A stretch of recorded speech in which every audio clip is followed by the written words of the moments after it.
ನಿಶಬ್ದವು ಕೆಲವೊಮ್ಮೆ ಉತ್ತರವಾಗಿರುತ್ತದೆ ಅಂತ ಹೇಳ್ತಾ ಗುಡ್ ಮಾರ್ನಿಂಗ್ ಫ್ರೆಂಡ್ಸ್, ಎಲ್ಲರೂ ಹೇಗಿದ್ದೀರಾ, ಚೆನ್ನಾಗಿದ್ದೀರಾ ಅಂತ ಭಾವಿಸ್ತಾ ವಿಡಿಯೋನ ಸ್ಟಾರ್ಟ್ ಮಾಡ್ತಾ ಇದ್ದೀನಿ. ಇವತ್ತಿನ ವಿಡಿಯೋ ಬಂದುಬಿಟ್ಟು ಲಂಚ್ ಸೀರೀಸ್ ಅಂತ ಮಾಡೋಣ ಅಂತ. ಇನ್ನು ಮುಂದೆ ಏನಕ್ಕಪ್ಪ ಅಂದರೆ ಕೆಲವೊಂದು ಅಂದರೆ ನ್ಯೂ ಪೇರೆಂಟ್ಸ್ಗಳಿಗೆ ಈಗ ಸ್ಕೂಲು ಸ್ಟಾರ್ಟ್ ಆಗಿರೋದ್ರಿಂದ ಮಕ್ಕಳಿಗೆ ಏನಪ್ಪ ಮಾಡೋದು ಲಂಚು, ಅವ್ರು ತಿಂತಾರೋ ಇಲ್ವೋ, ಮನೇಲಾದರೆ ನಾವು ಒಂದು ಪಕ್ಷ ಬೈದಾರು ತಿನ್ನಿಸ್ಬೋದು, ಸ್ಕೂಲಲ್ಲಿ ತಿಂತಾರೋ ಇಲ್ವೋ ಅಂತ ತಲೆನೋವು ಇರುತ್ತಲ್ಲ, ಅಂಥವ್ರಿಗೆ ಹೆಲ್ಪ್ ಆಗಲಿ ಅಂತ ಅಂದ್ಬಿಟ್ಟು ಮಾಡ್ತಾಯಿದ್ದೀನಿ.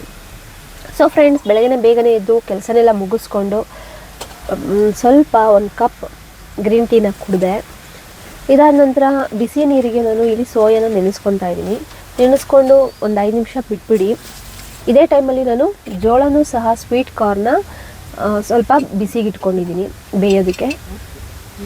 ಸೊ ಫ್ರೆಂಡ್ಸ್, ಗ್ರೀನ್ ಟೀಗೆ ಸ್ವಲ್ಪ ಜೇನುತುಪ್ಪ ಹಾಕ್ಕೊಂಡು ಕುಡಿಯೋದ್ರಿಂದ ಹೆಲ್ತ್ಗೆ ತುಂಬಾ ಒಳ್ಳೆಯದು. ವೆಯ್ಟ್ ಲಾಸ್ ಅಂತ ಏನಾದ್ರು ಮಾಡ್ತಿದ್ರೆ ಅದಕ್ಕೂ ಸಹ ಯೂಸ್ ಆಗುತ್ತೆ. ಸೊ ಈಗ ನಾನು ಸೋಯಾನ ನೆನೆಸ್ಕೊಂಡಿದ್ನಲ್ಲ ಅದನ್ನು ಮತ್ತು ಜೋಳ,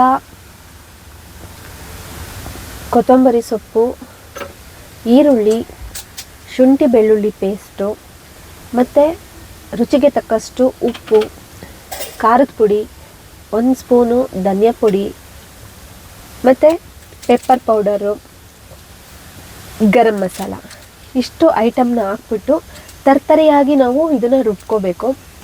ತರ್ತರಿಯಾಗಿ ಅಂದರೆ ಜಾಸ್ತಿ ನುಣ್ಣಗೆ ರುಬ್ಕೊಂಡ್ರೆ ಅದು ಬರೋದಿಲ್ಲ. ಇದಕ್ಕೆ ಬೈಂಡಿಂಗ್ ಆಗಿ ಬರಬೇಕು ಅಂತ ಅಂದ್ಬಿಟ್ಟು ನಾನು ಏನು ಮಾಡ್ತಾಯಿದ್ದೀನಿ, ಇಲ್ಲಿ ಅಕ್ಕಿ ಹಿಟ್ಟನ್ನ ಒಂದು ಅರ್ಧ ಕಪ್ ಆಗೋಷ್ಟು ಹಾಕ್ಕೊಂಡಿದ್ದೀನಿ. ನೀವು ಬೇಕಾದರೆ ಇಲ್ಲಿ ಕಡಲೆ ಹಿಟ್ಟು ಸಹ ಹಾಕೋಬೋದು. ಸೊ ಇದೇ ಟೈಮಲ್ಲಿ ತವನ ಬಿಸಿ ಆಗೋದಕ್ಕೆ ಅಂತ ಇಟ್ಟಿದ್ದೀನಿ. ಸೊ ಈ ಕನ್ಸಿಸ್ಟಿಯಲ್ಲಿ ನಾನೇನು ಮಾಡಿದ್ದೀನಿ ಅಂದರೆ ರುಬ್ಬಿಟ್ಕೊಂಡಿದ್ದೀನಿ. ಈಗ ಇದನ್ನು ವಡೆ ಆಕಾರದಲ್ಲಿ ತಟ್ಟಿ ಹಾಕ್ತಾಯಿದ್ದೀನಿ. ಇದು ವಡೆ ಆಕಾರದಲ್ಲೇ ಬೇಕು, ರೌಂಡಲ್ಲೇ ಬೇಕು ಅನ್ನೋದು ಅಂತ ಏನಿಲ್ಲ, ನಿಮ್ಮ ಇಷ್ಟ. ನೀವು ಸ್ಕ್ವೇರ್ ಆಗು ಮಾಡ್ಕೊಬೋದು, ಹಾರ್ಟ್ ಶೇಪಲ್ಲಾದ್ರು ಮಾಡ್ಕೊಬೋದು, ಯಾವ ಥರನಾದರೂ ನೀವು ಮಾಡ್ಕೊಬೋದು. ಮಕ್ಕಳಿಗೆ ಅದು ಏನಂತ ಇಷ್ಟ ಆಗಬೇಕಷ್ಟೆ ತಿನ್ನೋದಕ್ಕೆ. ಸೊ ಈ ರೀತಿಯಾಗಿ ಮಾಡಿಕೊಂಡು ಒಂದು ಸೈಡು ಅದು ನೀಟಾಗಿ ಬೆಂದಾದ ನಂತರ ನಾವು ಅದನ್ನು ತಿರುವಾಕ್ಕೋಬೇಕು. ಈ ರೀತಿಯಾಗಿ ಎಲ್ಲ ಬೆಂದಾದಮೇಲೆ ಲಂಚ್ ರೆಡಿಯಾಗಿದೆ. ಇದನ್ನು ನೀವು ಬೇಕಾದರೆ ಕೆಂಪು ಚಟ್ನಿ ಅಂತಾರಲ್ಲ ಅದರಲ್ಲೂ ತಿನ್ನೋದಕ್ಕೂ ತುಂಬ ಚೆನ್ನಾಗಿರುತ್ತೆ, ಅಥವಾ ಸಾಸಲ್ಲೂ ತಿನ್ನೋದಕ್ಕೂ ತುಂಬ ಚೆನ್ನಾಗಿರುತ್ತೆ. ಸೊ ಫ್ರೆಂಡ್ಸ್, ಇದಾಗಿತ್ತು ಈ ದಿನ.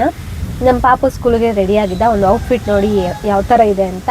ಬಾಯಲ್ಲಿ ಬೇರೆ ತಿಂಡಿ ಇಟ್ಕೊಂಡಿದ್ದ, ಸೊ ಹಂಗೆ ತೆಗ್ದಿದ್ದೀನಿ, ಅದಕ್ಕೆ ಮುಖ ಊದ್ಕೊಂಡಿರೋ ಥರ ಕಾಣಿಸ್ತಿದೆ ಅಷ್ಟೇ.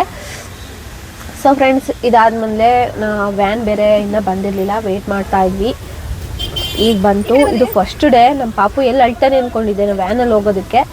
ಆರಾಮಾಗಿ ಹೋಗ್ಬಿಟ್ಟು ಬಾಯ್ ಅಂತ ಹೇಳ್ಬಿಟ್ಟು ಕಳಿಸ್ತಾ ಇದ್ದಾನೆ. ಸೊ ಫ್ರೆಂಡ್ಸ್, ನೀವು ಇಷ್ಟ ಆಯಿತು ಅಂತ ಅಂದ್ಕೊತೀನಿ. Thank you for watching. ಇದೇ ರೀತಿ ಸಪೋರ್ಟ್ ಮಾಡಿ, ಫಾಲೋ ಮಾಡ್ಕೊಳ್ಳೋದನ್ನು ಮಾತ್ರ ಮರಿಬೇಡಿ.